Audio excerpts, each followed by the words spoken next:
Hozirda O'zbekistonda yagona bo'lgan Zikr X9 Ultra Black Edition modelini ko'rib chiqamiz. Avtomobilimizga 1.5 litrli turbina motor qo'yilgan bo'lib, umumiy gibrid rejimda 1200 kilometrda bosib o'tadi. Mashinamiz juda chiroyli dizaynga ega bo'lib, ayniqsa uni faralariga e'tibor qilamiz. Песочный proyeksionli faralar joylashtirilgan. Shinalar 22 dyuymli bo'lib, lagan diskga qo'yilgan. Eshiklari knopka orqali ochiladi. Mashinamizning akustikasiga keladigan bo'lsak, Premium 9 brendidan 32 ta dinamik qo'yilgan. Yana yangiliklardan biri mashinaning o'zining telefoni bor.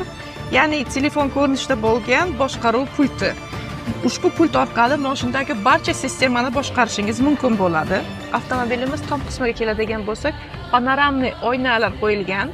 Undan tashqari oldinga va orqaga harakatlanuvchi monitor joylashtirilgan.